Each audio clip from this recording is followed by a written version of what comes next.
IPL 2026चा 20वा सामना आणि वानखेडेवर धावांचा पाऊस. पण दुर्दैवाने मुंबईच्या चाहत्यांसाठी आजची रात्र निराशेची ठरली आहे. एका हायस्कोरिंग थ्रिलरमध्ये रॉयल चॅलेंजर्स बेंगळुरूने मुंबई इंडियन्सचा 18 धावांनी पराभव केला आहे.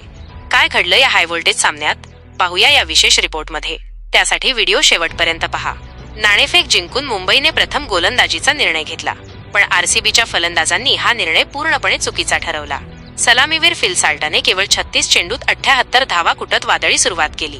त्याला साथ दिली किंग कोहलीने, ज्याने 50 धावांची संयमी पण आक्रमक खेळी केली.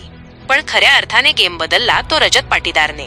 अवघ्या 20 चेंडूत 53 धावा करत पाटीदारने RCBला 240 धावांचा हिमालय उभा करून दिला. 241 धावांच्या विशाल लक्ष्याचा पाठलाग करताना मुंबईची सुरुवात चांगली झाली. रोहित शर्मा आणि रॅन रिकल्टनने फटकेबाजी केली, पण ठराविक अंतराने विकेट्स पडत गेल्या. हार्दिक पांड्याने 40 धावा करून आशा जिवंत ठेवल्या होत्या. त्याच्यासह रदरफोर्डने मैदानाच्या चहूबाजूंनी तब्बल 9 गगनचुंबी षटकार खेचले. केवळ 31 चेंडूत 71 धावा करून त्याने वानखेडेवर प्रेक्षकांच्या काळजाचा ठोका चुकवला होता. शेवटच्या काही षटकांत मुंबई विजयाच्या जवळ पोहोचली होती, पण RCBच्या सुयश शर्माने 2 महत्त्वाच्या विकेट्स घेत मुंबईचा विजय हिरावून घेतला.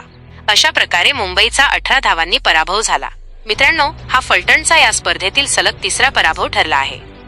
आधी दिल्ली, राजस्थान आणि आता बंगळुरूकडून मुंबई इंडियन्सची ही 3री हार झाली आहे. त्यामुळे ते गुणतालिकेत तळाशी घसरले आहे. मुंबईच्या पराभवाचा जिम्मेदार कोण? पुढच्या सामन्यात मुंबई कमबॅक करणार का? तुम्हाला काय वाटतं, कमेंट्समध्ये नक्की सांगा. आणि क्रिकेटच्या अशाच ताज्या अपडेटसाठी क्रिकेट विश्वला सबस्क्राईब करायला विसरू नका.